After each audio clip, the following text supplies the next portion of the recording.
Ja, Carlotta von Falkenhayn, 13 Jahre jung und schon in 20 Film- und TV-Produktionen mit dabei gewesen. Ich meine, was ist das für ein Gefühl, in so einem jungen Alter so viel gedreht zu haben, mehr als manch ein Berufsschauspieler?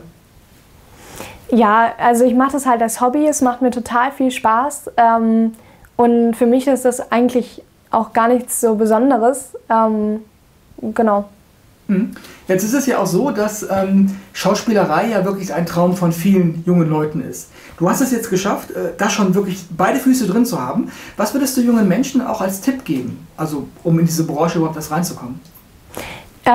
Also auf jeden Fall in eine Agentur gehen. Also einfach da mal gucken, was es so für Kinderagenturen gibt und dann mal bewerben, einfach Fotos reinschicken und da vorsprechen. Und weil mit einer Agentur ist es auf jeden Fall deutlich leichter. Was ist so dein Geheimtipp? Gibt es da vielleicht irgendwas, was man vielleicht irgendwie machen könnte, irgendwie so vielleicht bei einem Casting-Video, wenn man aufgefordert wird, anzuschicken oder so, um da vielleicht so ein bisschen mehr Chancen zu haben als der Rest? Also ja, so vom Spiel her würde ich einfach jedem raten, seid so, wie ihr persönlich seid und bleibt natürlich. Und weil das ist quasi der Schlüssel zum Glück. Okay. Jetzt ist es ja auch so, dass du auch wirklich viele Szenen auch schon gedreht hast, die ja sonst eher so Erwachsene spielen, Szene zum Beispiel im Wohnwagen jetzt irgendwie bei Dark.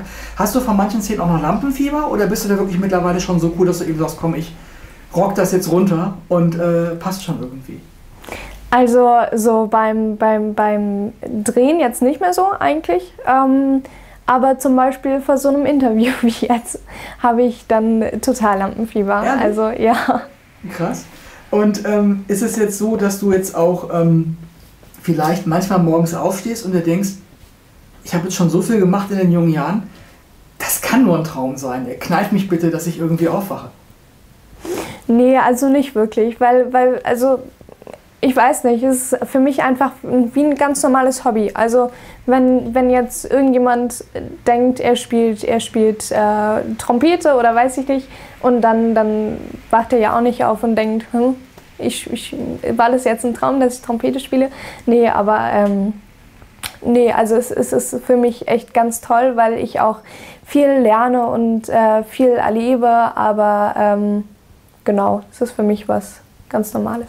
Apropos Hobbys, du machst da noch mehr. Was hast du noch für Hobbys? Ja, was man halt als 13-jähriges Mädchen so macht. Also ich treffe mich total gern mit meinen Freundinnen, ich höre gern Musik und CDs und zeichne gerne. Und ich fahre mega gerne Ski und Schlittschuh. Okay. Und du magst es ja auch laut. Du spielst Schlagzeug. Ich meine, was fasziniert dich daran?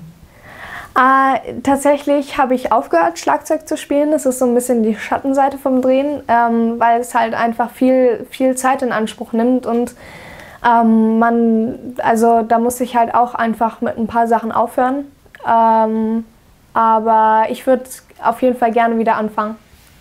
Und gibt es vielleicht einen Hollywood-Star, mit dem du unglaublich gerne mal drehen würdest? Gibt es da vielleicht so einen Schauspieler, Schauspielerin, wo du sagen würdest, ach Mensch, mit dem mal in einem Film zu sein, das wäre der Oberknaller? Habe ich jetzt gar nicht so wirklich. Aber also was ich ganz toll finde, ist international zu drehen, auch mit internationalen Schauspielern so. Also zum Beispiel, ich habe einmal auf Island gedreht und da war die Hälfte des Teams isländisch und die andere Hälfte deutsch. Und da haben wir auch Deutsch-Englisch gedreht. Und das war mega cool, das hat mir sehr viel Spaß gemacht. War das Verschwörung, oder? Ja, genau.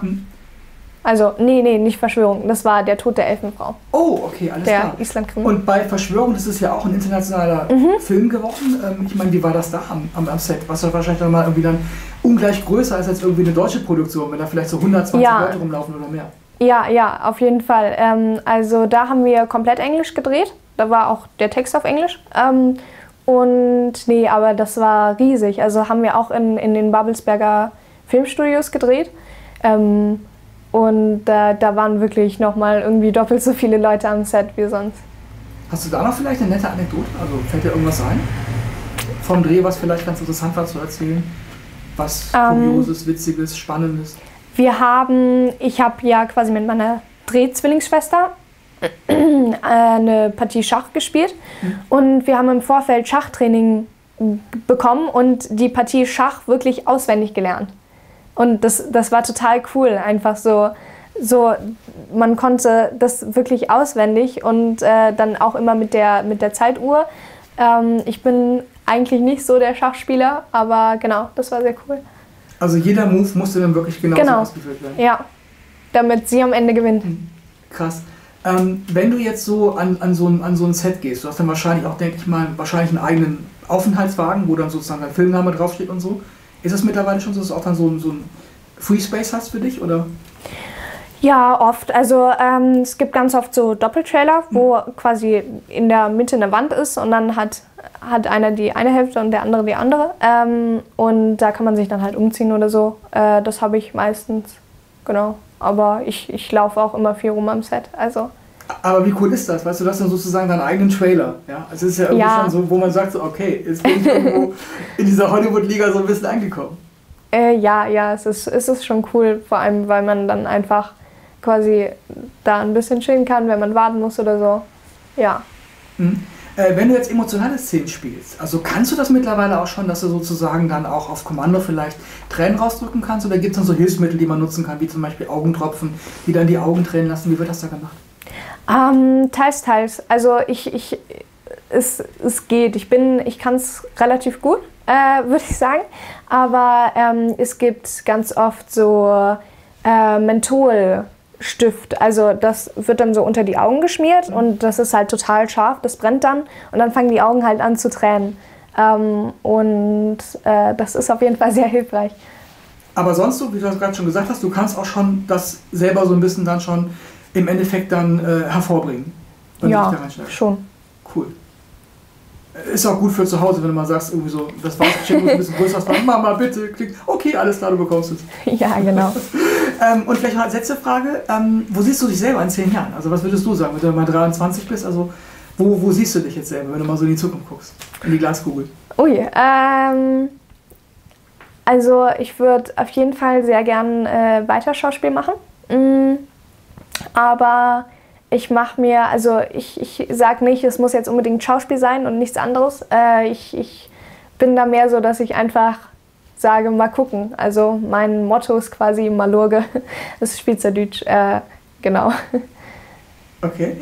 Du hast, glaube ich, auch Wurzeln zur Schweiz irgendwie, oder?